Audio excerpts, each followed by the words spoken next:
Biafrans,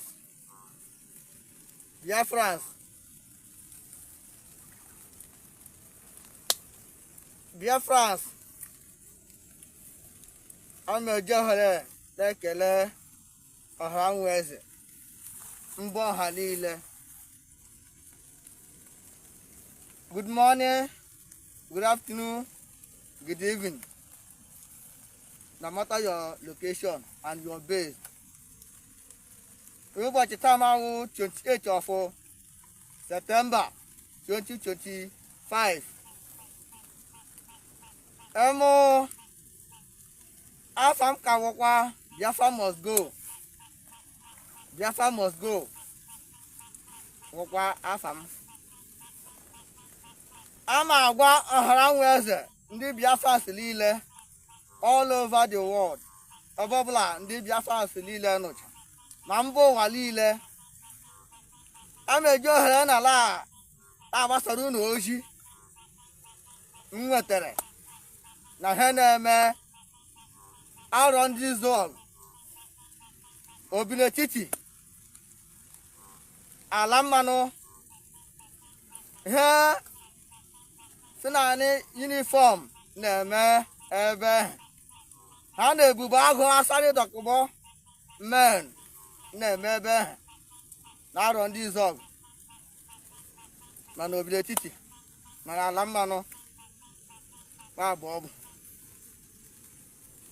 o nwere vidio m ga-agbanye n'unu unu ga-awọchị da vidio hụ ka ndị Nigeria terrorists enemies of Biafrans otu ha si na-agba ochie ụmụnne anyị wụ ndị Biafrans ụmụnne anyị ndị Igbo innocent soul otu ha si egbuchi ya ameji ohere na-ekele the Triple G,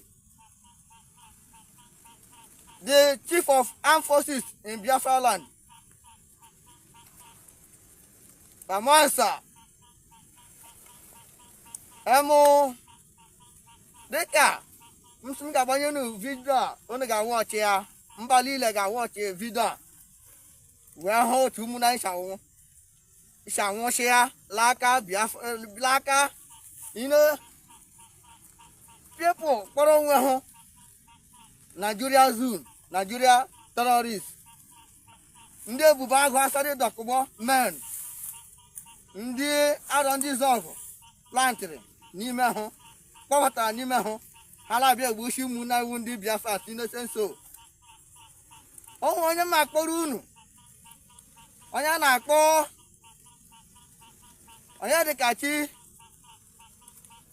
onye dịkachi hero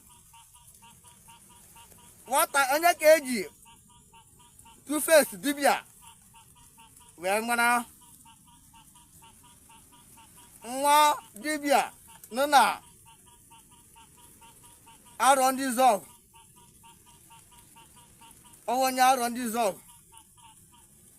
after obiletiti gbagome onye dịkachi hero na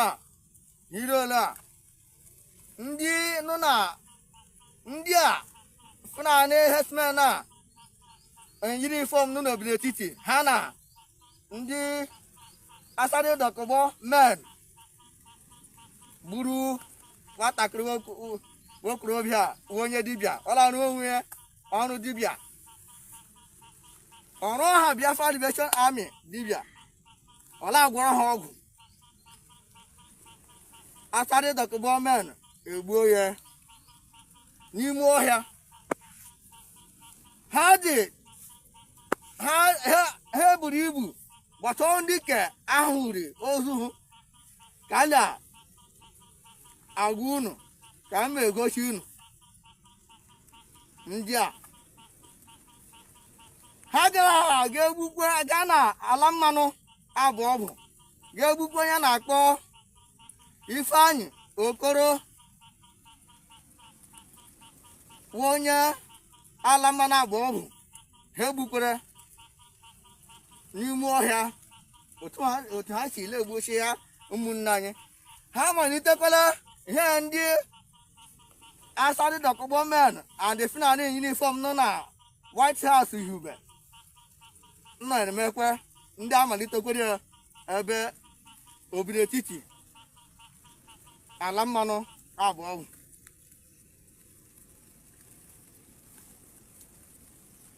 Ifeanyị Okoro a ọwụ onye na-agbara onwe ya mbọ onye na-ese nso okorobịa ka ndị a gburu. Ana m agwa unu Biafrans niile ndị mba ụwa niile n'ebe ọbụla ha nọ dị iche iche, unu leme ihe niile a na-ebogharị ndị izu ọgụla ebo jatụ dị yahoo mpaka igwe na ọya magbuwe kemgbe jatụ dị yahoo Nigeria terrorist bandit within Nigeria politician gbakọrọ aka mee meeting were poison nye ha poison kemgbe ahụ Ifeanyị jatụ dị yahoo na-anụ n'olu ya mana asụm Biafra niile tichakwa ahụ na ekpere ka ha enwe ike wee gbakee. Ugbu a ọ ga-eme ọ ga-agbahụ mba ụwa niile n'anya, ha niile wụ ndị Biafra niile ọ ga-agbahụ unu n'anya. Unu sọghụ jantụ dị yahoo gbochi ya kemgbe jantụ dị yahoo na-anụghị ya. Unu ahụ n'aka Asari Dokubo men si egbochi ya innocent soul bụ ndị Biafra ha na Fulani in uniform. Asụmụ unu na-atụgharị jantụ dị yahoo unu tinye lekpere Biafra tinye n'ihu lekpere ha ga-agbake and ndị Igbo niile ndị Biafra niile ọ ga-agbahụ unu n'anya, ọ ga-eme unu n'anya. Mgbe ahụ unu ga-eti mmakwara ga-apụta n'ikpeazụ eziokwu ejiri akala apụtara. Unu ga-eti mmakwara mgbe Fulani in uniform and Asari Dokubo men egbuchichala ụmụnne unu wụ ndị Biafrans. Arụ ndị zọgụ unu prati hụ n'ime unu ha bidola ha malitela ọrụ hụ unu gwara hụ ha arụma na-egbuchi innocent soul ha na-egbuchi ọ Biafrans niile na mitin ha mere wee plan ka kpaa nkata otu ha ga-eji gbuchicha ndị Igbo niile ndị Biafrans niile innocent soul niile. Ọnụ na-akụrụ ha aka mgbe ọbụla ha egbuchichara youth niile wụ Biafrans niile mgbe ka ọ ga-agbahụ n'anya. Unu etinye mmakwara asụmụ mba niile ọha nweze niile mba ụwa niile ndị kele awọchị ihe onyonyo na asụmụ dịka ịla awọchị like comment and share like comment and share ya ka oru ozi agbasa rute mba niile ntị na jantụ dị yahoo unu tikwe ya n'ekpere.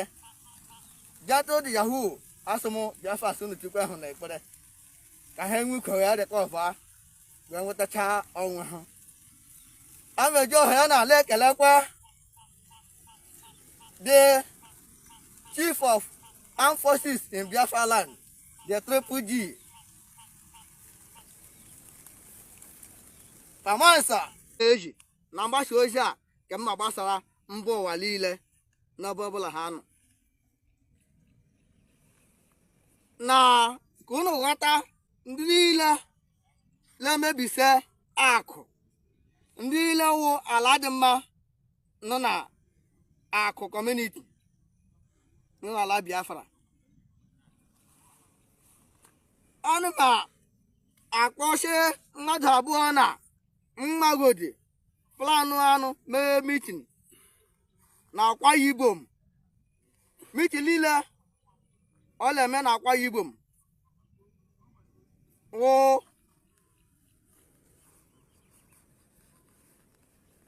onye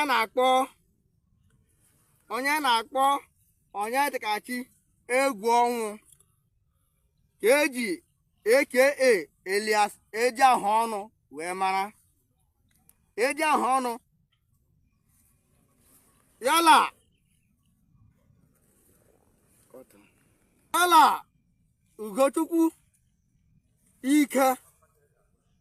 Ugochukwu ike ma eji afọ ọnụ a ha ma abụọ ọwụ ndị uchi ndị ọzọ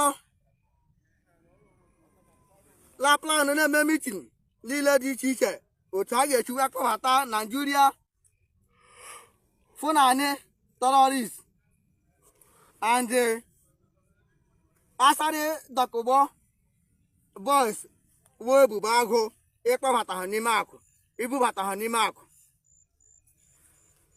Nkwado agha unu na-adọbata n'ime akụ ka unu chibata ndị Fulani in uniform with Asari Dokubo men wee ebubo agụ n'ime akụ.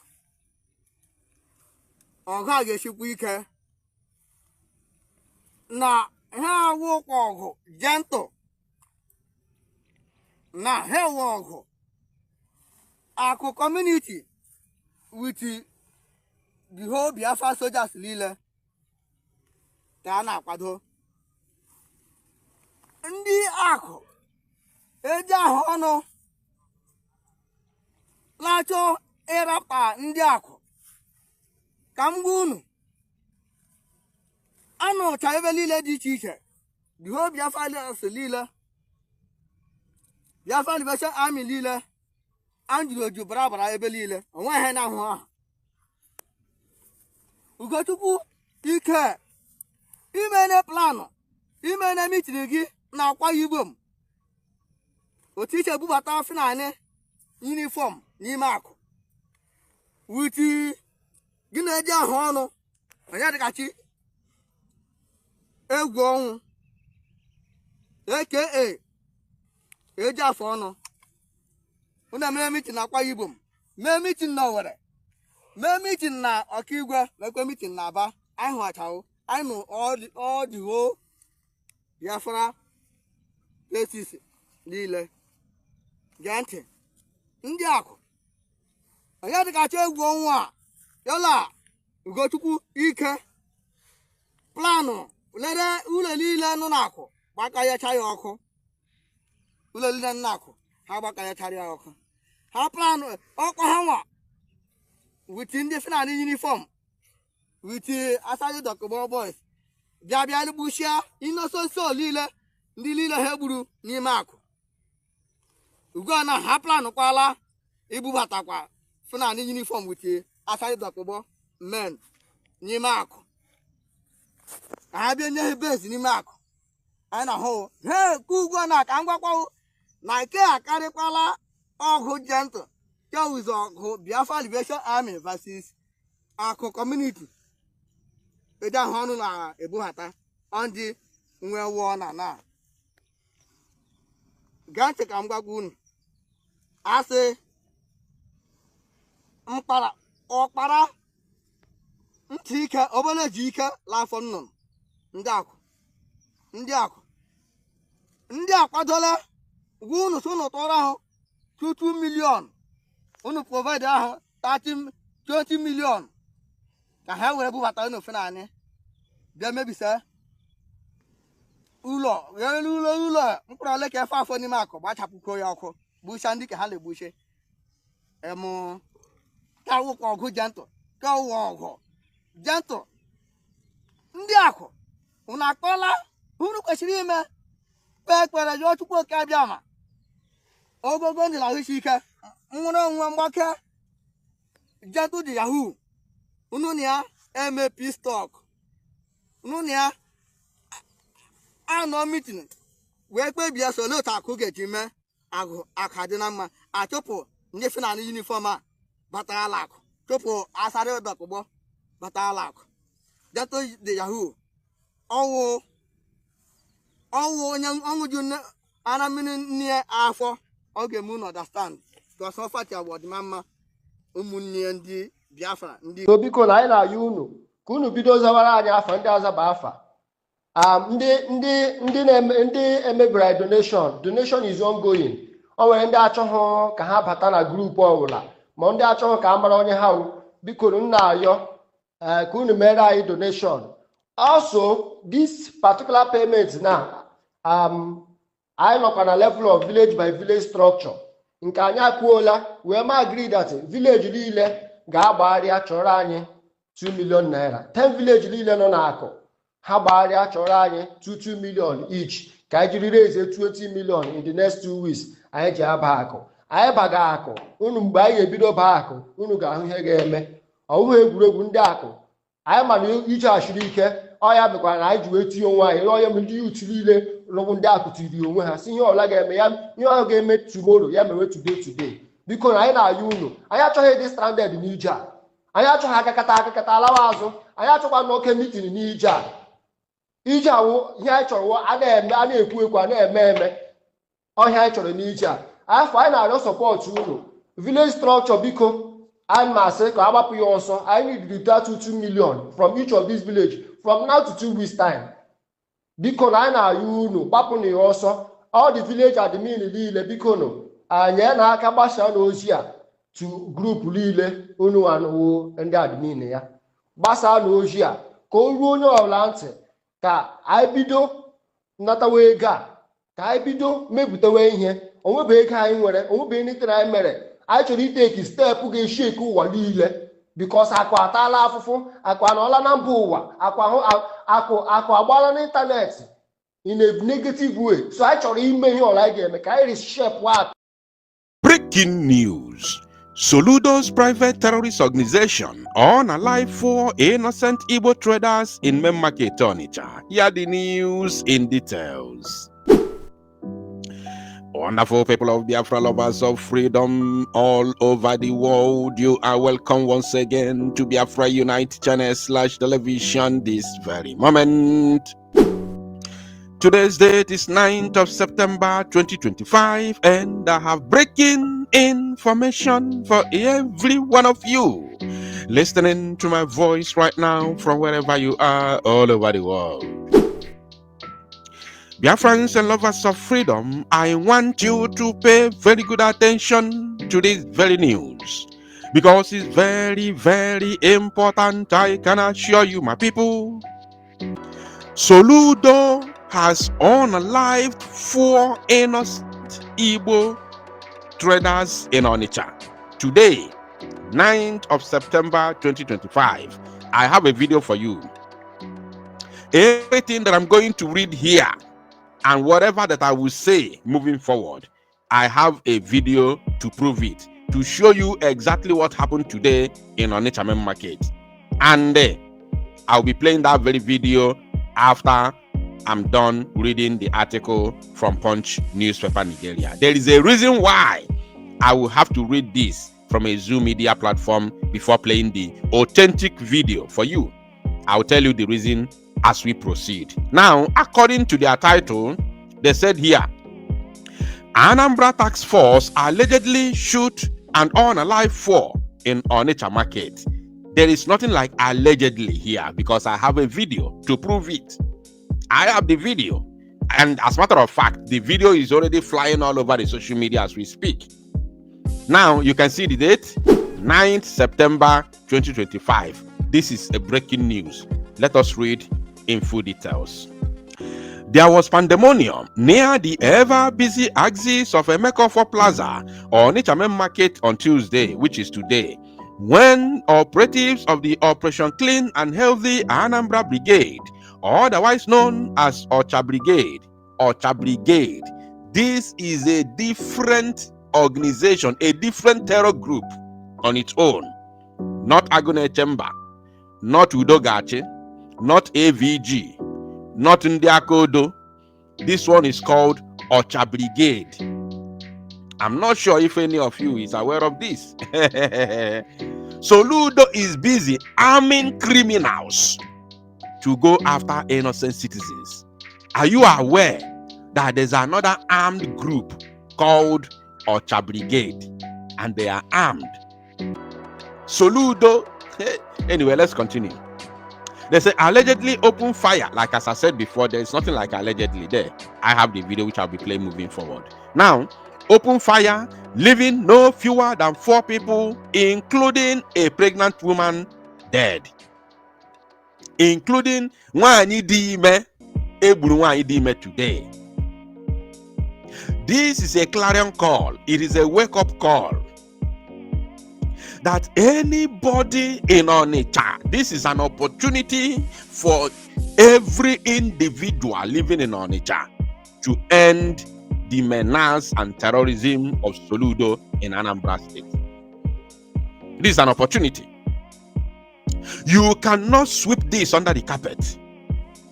You cannot keep quiet, because Soludo has the police and the army in his control. This is an opportunity, because this is not the first time Soludo is terrorizing innocent people or even unaliving innocent people. The more we keep quiet, the more Soludo's terrorism continues in Anambra. This is the time that everybody, be you man or woman, all business people in Anambra State, especially in Onitsha, to shut down the entire Onitsha. Of course, I know everybody in Onitsha is either you are a businessman or woman, or you are a worker, or even a booty ife. Because all especially all of you that live in Onitsha, if you fail to do something, Soludo will continue to terrorize you and unalive you. Today, it is 4 people. You don't know who. Even those 4 people that have been unalive today, when they woke up early in the morning today, leaving their house, they never knew that they were not going to come back alive. They never knew that Soludo was going to kill them today. And up till now, there has been no any official statement from Oka. Soludo cannot say he has not heard it. Soludo cannot say he's not aware. That is the reason why it is important for me to read it from Punch Nigeria. Punch Nigeria, all the way from Lagos and Abuja, they already have the news. Or Soludo in Oka cannot say that he's not aware. And he's the so-called chief security officer of the state. Now, let us continue reading. Eyewitnesses near the scene said the incident created panic and outrage among traders and residents who fled the scene for safety. People who are supposed to besiege that very scene of event gathered those criminals. How many are there? This is main market where you have hundreds of thousands of people, if not millions. So how many are they going to unalive? How many people are they going to shoot? You circle them, disarm them, and set them ablaze. Yes, because they are terrorists, they are criminals. You don't just go about shooting innocent people because you have guns, because Soludo gave you guns and send you to go and terrorize innocent citizens, and you are going about terrorizing them through. If their job is simply task force to make sure that the state is clean, why are you arming them? Why must you give them arms? Since their job is just to make sure that the state is clean, why are they carrying arms up and down? This is a question that Soludo need to come out and answer the Anambra indigenes. Now, its activities include clearing illegal structures, enforcing proper waste disposal, ensuring roads remain clear of obstructions like roadside trading, and confiscating product from illegal businesses. You see, in a state where you have over 80% unemployed indigenes by the government, and you have about 95% of the indigenes living in abject poverty, then nwagadi nwanyị ga kpakọtasịa ụmụ ife n'one dị mkpụrụ ife n'one mapụta ka ọ bịa gbaa mbọ gote nwa obele ife ya la ụmụaka ya eli. Idunye your thugs, your terrorist group, they will go and confiscate that small business that very old woman has managed to organize for herself to sell and get some few naira in order to buy food for her and her children. Your terror gangs will go and beat her up, and confiscate her goods. And you did not give her job as a so-called government. You didn't give her job. You didn't provide anything for her. But you people are busy sharing money in Oka. And people are keeping quiet till now. This thing happened today, and people are keeping quiet. Now, they continue. An eyewitness near the scene and a trader in the market who identified herself simply as Chinwendu said, the incident occurred this morning as some traders were displaying their wares. The operatives of Ocha Brigade came to the place and forcefully ordered them to remove their wares. This led to some altercations between the traders and the operatives. And in the process of dragging their wares with the traders, the Ocha Brigade operatives opened fire and started shooting in the air. It was not in the air. It was not in the air. I will tell you why. Now they said, this led to pandemonium as people, including traders and passerby, scampered to safety. Now, I'm going to tell you why it was never in the air. When you shoot in the air, the bullet goes up to the highest level that it could reach and then fall back down to earth. Right? So, when it's falling, remember it does not fall at that same place. But these people who were unalive today were unalive in that same spot. Are you paying attention? You are going to see more proof to what I'm saying now. You see more proof here, not tomorrow. Here, now. So when the bullet is, coming back down to earth, it loses its strength and power. The power you were pour from the, from the air, or lose all the power and the strength. So even though it hits someone in the head, it's not going to unalive that person. It can scratch your body, it can scratch your head, but it's not going to unalive you because the strength is no longer there. Are you paying attention? The strength is no longer there. Now they said here, this is heartbreaking. As a result of the shooting, 4 innocent people who left their homes this morning were shot by stray bullets. You see? Now, it is not straight bullet. Stray bullet is when there is sporadic shooting and unfortunately, if you are unfortunate enough, you'll be caught in the crossfire. So if I have a stray bullet, if it's a stray bullet, a gun shot in the air can never be a stray bullet. Stray bullet level ground. Unfortunately, Otogo, or if I not stray bullet, can never. If you see, they have already exposed themselves here, even though as they try to cover up. Stray bullet can never be a gun shot in the air. Straight nani. Or when weto onye na-eso n'ife a na-eme onye aka ya dị ọcha onye na-ama ọ dị ife na-aganụ. That is what is called stray bullet. You understand? So the Soludo's terrorist gang came to Onitsha market today and they unalive 4 innocent Igbo traders, including a pregnant woman. Now, this is heartbreaking. As a result of the shooting, 4 innocent people who left their homes this morning were shot by stray bullets. Among them is a pregnant woman and 3 others. Their lifeless bodies were later carried away by police operatives who arrived at the scene. The development has fueled widespread anger, with the traders lamenting how operatives of the Ocha Brigade have been terrorizing them at the market. You see, terrorizing them. Have been terrorizing them. I'm not the one who said it. This word is not from me. How Ocha Brigade has been terrorizing them in the market. Soludo Nazum, the terrorist. Soludo is a commander of 4 terror groups in Onitsha, in Anambra State as a whole. So anybody that is supporting Soludo, all these content creators supporting Soludo, in fact, all of you, Egaon and Analu Soludo ya sabucho nuncha ni afo. Afo ya sabucho nuncha. all you content creators in Anambra State and the entire Igbo land, collect money from these governors, these criminals, these criminal governors. Ega unu na na ya sabochu unu nchani na n'afọ. Unu nchani na ekete ahe.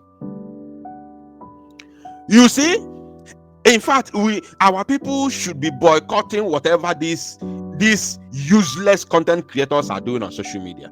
Our people should start boycotting them, because you cannot be collecting money from terror gang leaders like Soludo, Hope Uzodimma and Co.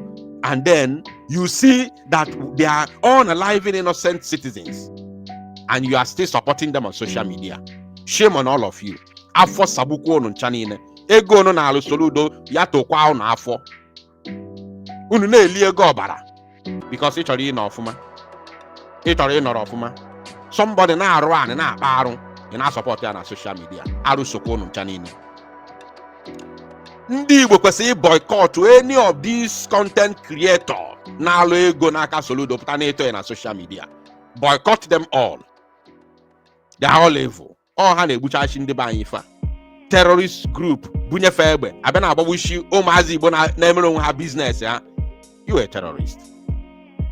Now, when contacted on the development, the spokesman for the Anambra State Police Command, Tochukwu Ikenga, confirmed the incident, saying that the situation is under control and calm has returned to the market. Why not? How come we not return in the market? How? Why? When 4 bodies are already taken away, innocent people for that matter. Why not? What else are we expecting to hear from you? A terrorist police at that matter. They say, although we have not got the full details, we have a report that some security officers, while carrying out their functions, opened fire, and this led to the unaliving of 3 persons, including a pregnant woman. Remember that. The situation is under control and calm has been restored to the market. We will provide more details as soon as we get the full details of the incident. Ikenga added, I'm telling all the traders, non-Onitsha especially, shut down Onitsha ASAP. From tomorrow morning, within 1 week, add more than the life when you lose tomorrow. Because if you do not end it now, Soludo will continue to terrorize all of you. You must shut down on it. If it's too much on our march at Walker, let Soludo know that if you do not disband all these 4 terror groups, Agune Chamber, Operation Udogachi, Ndiakodo, AVG, and this, Ocha Brigade, Fancha Buchebwe, Nabogusio Mazigo. You must shut down on it and tell Soludo, if you do not disband these terrorists, then there shall be no business in Onitsha. Within 1 week, email 1 week. If you don't see response, then Ungwago next time call me a fool. But if watching Katie because of your business is more important to you. You don't know. Watch the video. And make it go viral.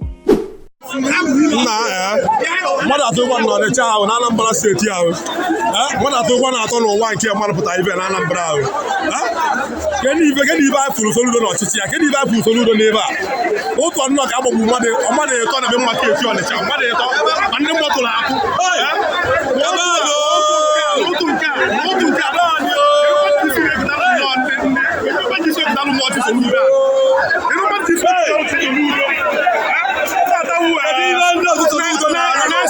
naanị September 2020.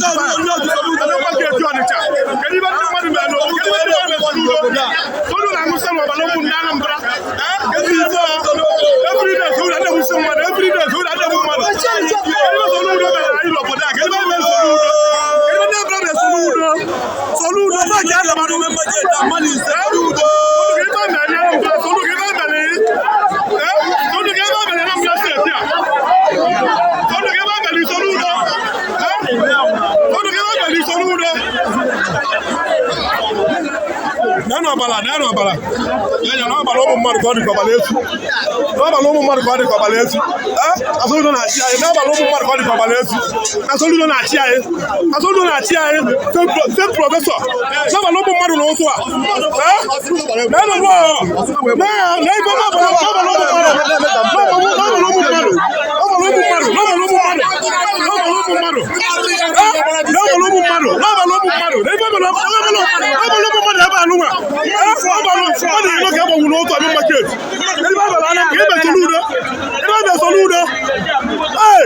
Alume, I